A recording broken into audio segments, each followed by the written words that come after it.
दोस्तों आज का हमारा यह वीडियो आप तमाम इस्लामिक भाई बहनों के लिए बहुत ही ज़्यादा खास है, क्योंकि इस वीडियो में हम आपको अल्लाह के प्यारे नबी हज़रत मोहम्मद सल्लल्लाहु अलैहि वसल्लम की कब्र मुबारक के बारे में कुछ ऐसी बातें बताने वाले हैं जिनको शायद आपने अब तक कभी नहीं सुनी होंगी। और साथ में हम आपको कुछ ऐसी चीज़ों की ज़ियारत भी करवाने वाले हैं जिनको देखकर आप सभी का दिल खुश हो जाएगा। इसलिए आप इस वीडियो को आखिर तक ज़रूर देखें। और अगर आपको प्यारे नबी सल्लल्लाहु अलैहि वसल्लम से सच्ची मोहब्बत है तो आप इस वीडियो को दिल से एक लाइक करें और कमेंट बॉक्स में या रसूलुल्लाह लिखकर शेयर भी कर दें, ताकि और भी लोगों के पास में यह जानकारी पहुंच जाए। तो चलिए दोस्तों शुरू करते हैं। दोस्तों एक मर्तबा अल्लाह के प्यारे नबी हज़रत मोहम्मद सल्लल्लाहु अलैहि वसल्लम एक सहाबी का जनाजा पढ़ा रहे थे कि अचानक आप सल्लल्लाहु अलैहि वसल्लम के सर मुबारक में बहुत तेज़ दर्द होना शुरू हो गया और थोड़ी देर के बाद ही आपको बहुत तेज़ बुखार भी आ गया। फिर कुछ दिनों के बाद में इसी बुखार की वजह से अल्लाह के प्यारे नबी हज़रत मोहम्मद सल्लल्लाहु अलैहि वसल्लम इस दुनिया से पर्दा फरमा गई, यानी कि आपका विसाल हो गया। जिस वक्त आप सल्लल्लाहु अलैहि वसल्लम बीमार थी उस वक्त आप अपनी प्यारी बीबी हज़रत आयशा रज़ियल्लाहु तआला अन्हा के हुजरे में मौजूद थी और एक चारपाई पर लेटी हुई थी। हज़रत अबू बकर सिद्दीक़ रज़ियल्लाहु तआला अन्हु ने फरमाया कि आप सल्लल्लाहु अलैहि वसल्लम को उसी जगह पर तदफीन किया जाता है जहां पर आपका विसाल हुआ है, इसलिए फिर उस चारपाई को वहां से हटाया गया जिस पर आप लेटे हुई थी और फिर उसी जगह पर एक कब्र तैयार की गई। फिर अल्लाह के प्यारे नबी को हज़रत अली और एक सहाबी ने मिलकर गुस्ल दिया और फिर वहीं पर हज़रत आयशा के हुजरे में आपको तदफीन कर दिया गया। उसके बाद जब हज़रत अबू बकर सिद्दीक़ रज़ियल्लाहु तआला अन्हु का आखिरी वक्त करीब आया और फिर जब आप इस दुनिया से चल बसे तो हज़रत अबू बकर को अल्लाह के प्यारे नबी की साइड में ही दफन कर दिया गया। फिर कुछ दिनों के बाद में जब हज़रत उमर फारूक रज़ियल्लाहु तआला अन्हु का आखिरी वक्त करीब आया और जब आप इस दुनिया से चल बसे तो हज़रत उमर को हज़रत अबू बकर की साइड में दफन कर दिया। इस तरह से फिर एक जगह पर 3 कब्र तैयार कर दी गई। दोस्तों जैसा कि आप इस नक्शे में देख पा रहे हो कि यहाँ पर आधी जगह पर हज़रत आयशा का हुजरा है, यानी कि आधी जगह पर हज़रत आयशा रह रही थी और बाकी की आधी जगह पर 3 कब्र मुबारक हैं। एक प्यारे नबी सल्लल्लाहु अलैहि वसल्लम की, दूसरी हज़रत अबू बकर की और तीसरी हज़रत उमर फारूक रज़ियल्लाहु तआला अन्हु की। आप इसमें देख पा रहे होंगे कि यहाँ पर बीच में एक पर्दा भी लगा हुआ है। इसके एक तरफ हज़रत आयशा रहा करती थी। हम आपको यह भी बता दें कि जिस वक्त यहाँ पर प्यारे नबी सल्लल्लाहु अलैहि वसल्लम और हज़रत अबू बकर की कब्र मुबारक थी उस वक्त तक यहाँ पर कोई भी पर्दा या दीवार नहीं बनी हुई थी। लेकिन फिर जब हज़रत उमर फारूक रज़ियल्लाहु तआला अन्हु की कब्र मुबारक बना दी गई तो फिर बीच में एक पर्दा लगा दिया गया, क्योंकि हज़रत आयशा प्यारे नबी की बीबी और हज़रत अबू बकर की बेटी थी।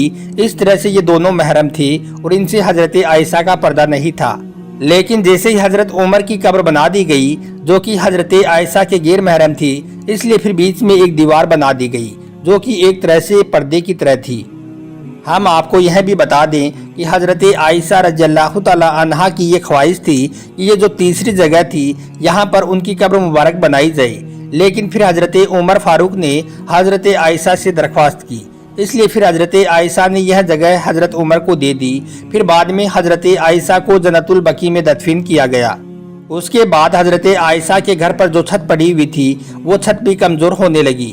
फिर एक बार ज़ोरदार बारिश हुई और उस बारिश में हज़रत आयशा के घर की छत गिर गई और साथ में घर की एक दीवार भी गिर गई। उस वक्त हज़रत उमर बिन अब्दुल अजीज़ का दौर था, इसलिए फिर इन्होंने काले पत्थर से इस दीवार को फिर से बनवा दिया और साथ ही एक 5 कोनों वाली एक दीवार भी उसके साथ में बनवा दी। इसके 5 कोने इसलिए रखे गए ताकि कोई इसको मुकद्दस जगह जानकर इसका तवाफ करना शुरू ना कर दे। इस तरह से फिर इस जगह को इन 5 कोनों वाली दीवार से कवर कर दिया गया। दोस्तों गुंबद-ए खिजरा दुनिया की वो गुंबद है जो पूरी दुनिया के मुसलमानों के दिलों में बसती है। कोई भी ऐसा मुसलमान नहीं होगा जिसके दिल में गुंबद-ए खिजरा की ज़ियारत की ख्वाहिश ना होगी। हम आपको बता दें कि गुंबद-ए खिजरा की ज़ियारत तो हर आम और ख़ास कर ही लेता है, लेकिन गुंबद के अंदर मौजूद कब्रों की ज़ियारत की तमन्ना ना तो आज तक किसी खास की हुई है और ना ही किसी आम इंसान की हुई है। हर किसी की पहुंच सिर्फ उन सुनहरी जालियों तक की है जो रोज़ाए रसूल सल्लल्लाहु अलैहि वसल्लम के इर्द गिर्द 4 दीवारी की जालियाँ हैं। दोस्तों हम आपको यह भी बता दें कि रोज़ाए रसूल सल्लल्लाहु अलैहि वसल्लम के अंदर की ज़ियारत करने वाले भी इन 5 कोनों वाली दीवार तक ही जा पाते हैं। इसलिए जो लोग यह दावा करते हैं कि रोज़ाए रसूल तक वो गए हैं या फिर उनके पास में रोज़ाए रसूल की कोई फ़ोटो या फिर कोई वीडियो मौजूद है, तो याद रखें कि ऐसे लोग झूठ बोल रहे हैं। क्योंकि रोज़ाए रसूल पर सलाम अर्ज करने वाले ज़ाहिरीन जब सुनहरी जालियों के सामने खड़े होते हैं तो उनको जालियों के सुराखों से सिर्फ एक हरी चादर ही नजर आ सकती है, जो कि हुजरे शरीफ की 5 दीवारी पर पड़ी हुई है।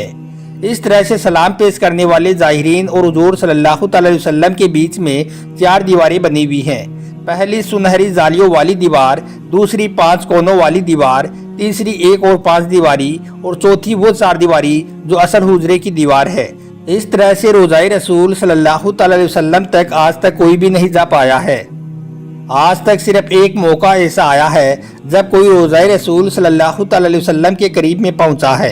कहा जाता है कि 91 हिजरी से लेकर 881 हिजरी तक तकरीबन 8 सदियों तक कोई भी शख्स अल्लाह के प्यारे नबी हज़रत मोहम्मद सल्लल्लाहु अलैहि वसल्लम की कब्र मुबारक को नहीं देख पाया था। लेकिन बाद में 881 हिजरी में हुजरा मुबारक की दीवारों के बोसीदा हो जाने की वजह से उन दीवारों की दोबारा मरम्मत करने की ज़रूरत पड़ी थी। उस वक्त नामवर मौलिक और फ़की अल्लाह नूरुद्दीन अबुल हसन मदीना में मौजूद थे, जिनको उन दीवारों की मरम्मत करने की शहादत हासिल हुई थी। वो लिखते हैं कि 14 सावन 881 हिजरी को 5 दीवारी पूरी तरह से ढहा दी गई। उस वक्त हमने देखा कि अंदरूनी 4 दीवारी में भी काफ़ी दरारें पड़ी हुई थी, इसलिए फिर हमने उनको भी ढहा दिया। अब हमारी आंखों के सामने मुकद्दस हुजरा मुबारक था। मुझे पहली बार दाखिल होने की शहादत मिली। मैं अंदर दाखिल हुआ तो खुशबू की ऐसी लपट आई कि जिसको मैंने दुनिया में कभी भी महसूस नहीं की थी। मैंने अंदर दाखिल होते ही सबसे पहले अल्लाह के प्यारे नबी सल्लल्लाहु अलैहि वसल्लम और दोनों सहाबाए किराम को अदब से सलाम पेश किया। फिर मैंने देखा कि मुकद्दस हुजरा मुरब्बा शक्ल का था। उसकी 4 दीवारी स्याह रंग के उन पत्थरों की बनी हुई थी जिनको खाना काबा की दीवारों में इस्तेमाल किया गया है। 4 दीवारी में कोई भी खिड़की या दरवाज़ा नहीं था। फिर मेरी नज़र जाकर तीनों कब्र मुबारक पर टिक गई। मैंने देखा कि तीनों कब्र सतह ज़मीन के तकरीबन बराबर थी। सिर्फ एक जगह पर जरा सा उभार था। ये शायद हजरत उमर रज़ियल्लाहु ताला अन्हु की कब्र थी। मैंने देखा कि कब्रों पर आम सी मिट्टी पड़ी हुई है। इस बात को 5 सदियां बीत चुकी थी। इन 5 सदियों के दौरान में कोई भी इंसान इन दीवारों के अंदर तक दाखिल नहीं हुआ था। अल समूदी ने अपनी किताब में हुजरा नबवी सल्लल्लाहु अलैहि वसल्लम का जिक्र करते हुए तहरीर किया है कि इसका फर्श सुर्ख रंग की रेत जैसा है। हुजरा नबवी का फर्श मस्जिद नबवी के फर्श से तकरीबन 7 सेंटीमीटर नीचे है। उस दौरान हुजरे पर मौजूद छत को ख़त्म करके उसकी जगह पर लकड़ी की छत रख दी गई थी, जो देखने में हुजरे पर लगी मुरब्बा जालियों की तरह है। इस लकड़ी के ऊपर एक छोटा सा गुंबद भी तैयार किया गया है। दोस्तों, उम्मीद करता हूँ कि आज का यह वीडियो आपको पसंद आया होगा। अगर आपको हुजूर सल्लल्लाहु अलैहि वसल्लम के कब्र मुबारक की यह जानकारी अच्छी लगी हो तो आप इस वीडियो को दिल से एक लाइक करें और कमेंट बॉक्स में या रसूल अल्लाह लिखकर शेयर भी कर दें, ताकि और भी लोगों के पास में यह जानकारी पहुँच जाए। आपका वीडियो देखने के लिए बहुत बहुत शुक्रिया।